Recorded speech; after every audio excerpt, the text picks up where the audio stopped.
We watched the pay-per-view. We watched it at 8 o'clock on the West Coast, which means we watched this exactly as the news of Osama bin Laden's death was breaking. And so I'm watching CM Punk wrestle Randy Orton and also reading CNN news reports. And suddenly I hear Booker T say loudly and passionately, "Payback is a mother." Indeed. So they had a good match. They worked really hard. They went through a lot of pain, particularly when Randy hit the RKO on the table and the table did not break. That looked like it sucked copious amounts of cock. And then finally Randy hit the...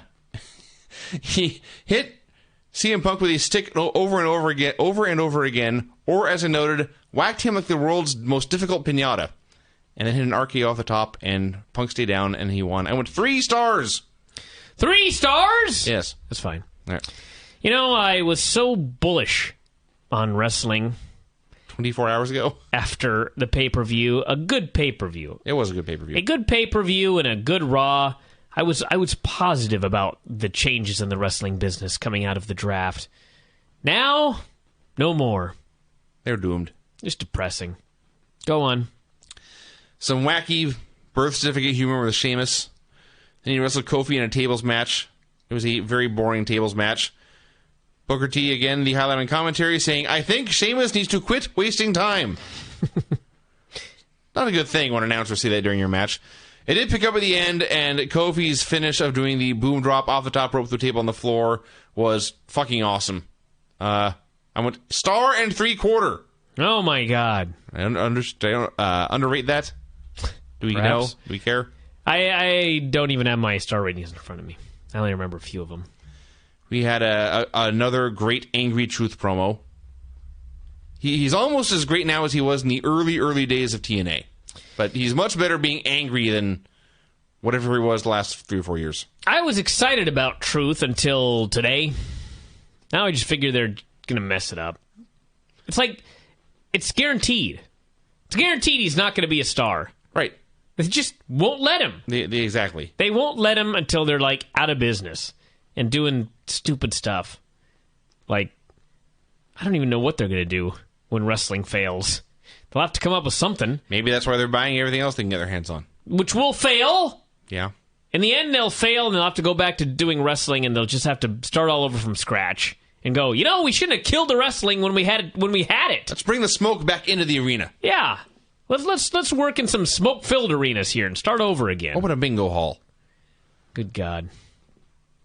Jim Ross and Jerry Lawler versus Jack Swagger and Michael Cole. This sucked. This feud. God.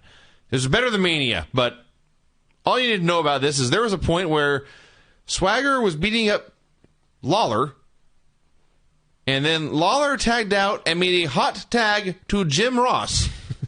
Yeah. And Jim Ross, the fat old man with Bell's palsy, made his comeback on Jack Swagger.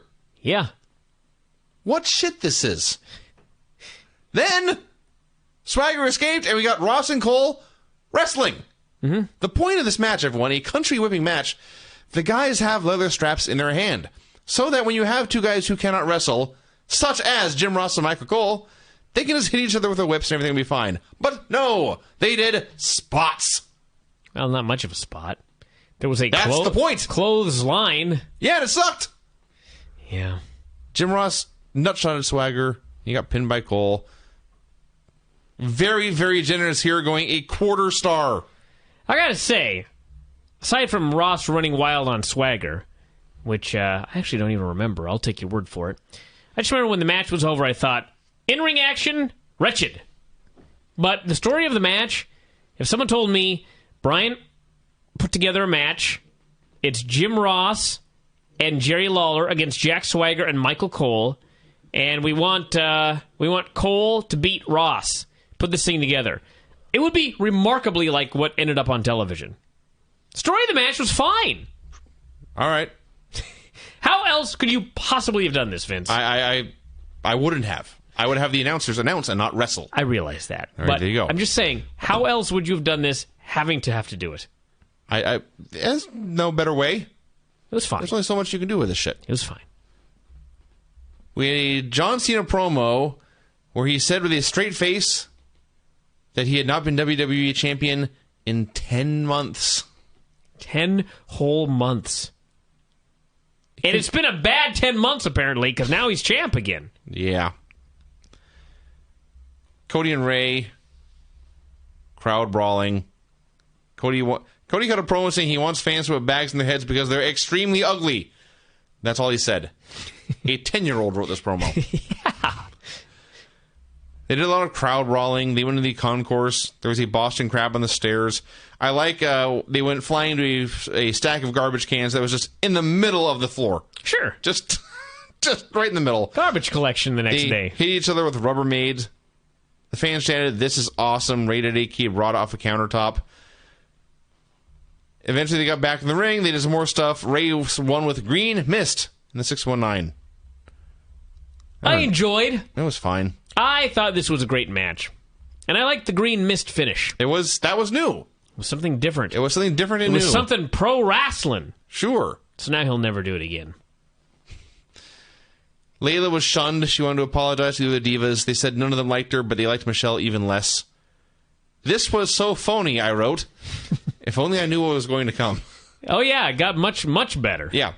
So Layla wrestled Michelle. This was like, I forget exactly what you described this as, but yes, they worked their asses off. They did everything they could to have a good match, and the crowd refused to care.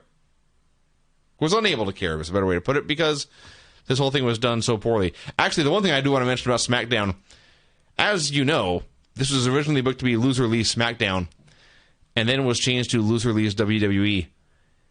The edit on Michelle's promo when this was done was so out of this world phenomenally bad. It is worth going out of your way to watch the Michelle McCool Layla L segment just for that moment when they splice in Michelle saying WWE instead of SmackDown. So it was all rushed, it was all badly planned, and so no one cared. They did everything they could to have a good match here. And what happened? Michelle went for the Styles Clash, but Layla turned it into a roll-up and won. There was one child jumping up and down. I figured this had to be Layla's sister. But a very good match that no one gave a shit about. And then Karma made her in-ring debut. She had cool music with herself cackling evilly. She made a slow, methodical march down to the ring. Michelle was petrified with fear, and then Karma destroyed her. She hit the implant buster.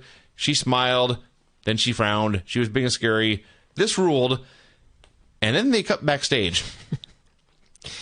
Somebody apparently had said, "Girls, come here.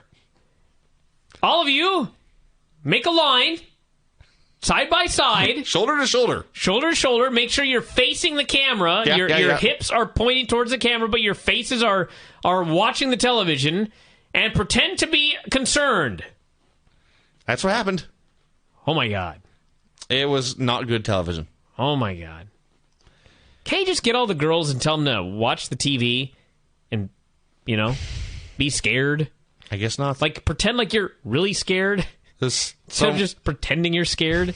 Actually, be scared. They should have put everybody in front of the television and say, Kong is going to powerbomb every one of you on the floor before the end of the month. So watch this and get ready. Yeah. So they should have told them. We had Alberto and Ricardo practicing how to introduce Alberto as new world champion. A great moment. Then Christian wrestled Alberto. They had a ladder match, and it was not every ladder match I've ever seen. They've been doing these regularly now for like 15 years. Thought I had seen everything you could possibly do with a ladder. I was wrong. They did some creative stuff. I like Christian being knocked off the ropes, but landing on a ladder on the floor and then hitting a dive from there. That was cool. They did some stuff with a short ladder and Alberto working over the arm and going for the cross-arm breaker and stuff. They also did some very violent stuff, like Christian taking the ladder ride down to the mat and landing on it. It sucked. Alberto getting a backdrop on a ladder in the ring, and then going off the top rope, trying to do a move, and going through a ladder on the floor, or a ladder bridge. That looked very, very painful. And then the finish was, there's... When you do interference in every match, but then in the end the babyface overcomes the interference and wins the belt anyway, that's when it works. Yeah, that's what happened here. Christian fought off Ricardo and Brodus and Alberto, and only after the heels interfered, Edge came out for a distraction, and this let Christian topple Alberto out, and he grabbed the belt and won. He was ecstatic to have the belt. He was ecstatic to do it. arm in arm with his best friend. They had their moment, and then Edge just left and let Christian, the world champion, have his moment in the sun. Yeah. For 48 hours. It was great. Yes, this was a great, great, great match. Sucks to be a wrestling fan. I think it sucks to be Christian, but really, yeah, sucks more to be us. There you go. Zeke and Wade wrestled Kane and Big Show. Why was this match on the pay-per-view? I still have not got a decent answer to this question. I want to know who these fucking lumberjacks are. Why was there a man in a cowboy hat out there? That was Harry Smith. Why was he wearing a cowboy hat? He's a Calgary Stampeder. When did this happen? Apparently on Superstars that nobody watches. Correct. You've identified the problem. There were NXT geeks on the show. Unrecognizable. This whole thing was just Everything about this sucked. idiotic. That's all I got to say about that. And then we had the cage match with Miz and Cena and Morrison. It was good, but it was not as good as Christian and Alberto. Yeah. There was more sloppiness, including Miz nearly dying. You know, we talk all the time about how Michael Cole is a shitty announcer. And even when he's not playing a character, the best he can do for a big spot is to say, "Oh my." And when Miz took the accidental super double brainbuster, and Cole gave out a soft but passionate, "Oh my God." Yeah. Like he thought he had just seen a fatality. We all did. Yes, when he's capable of sounding interesting, he just doesn't. How can Cena still not wrestle after all these years? That was 100% Cena's fault. Don't know. I don't know what to tell you. You go down and you go up. Well, he went down. Day one, wrestling school, learning a suplex. Ready? Go down, go up. Not John Cena. Let's get on the middle fucking rope, and I'll hook you for a double suplex with Morrison. And I'll go down, and keep going down. Keep going down. My God. So, I know your pet peeve is in cage matches where the idea is to escape the cage to win. Flee! At least, in most of the time you do that, the idea is to incapacitate the other person, beat them up so badly that they can't stop you from climbing out. In this one, the idea was to wait until the other two men were fighting and then attempt to sneak out. Use stealth to escape. So then they did a spot where, after all this, Morrison's up on top of the cage, and Miz and Cena are in the ring, and Morrison, rather than climb down and, win, opts to do a starship paint off the top of the cage. Yeah, which looked horrible. It did look horrible. Matthews tried to cover it up, saying there was no guarantee he would have escaped. He had a 10-foot head start, and gravity was on his side. Yeah. So it was stupid. What happened? Cena pinned Miz.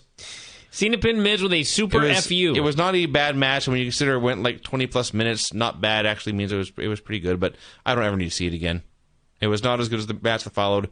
And aside from the finish, it was not as good as the match on Raw the next night.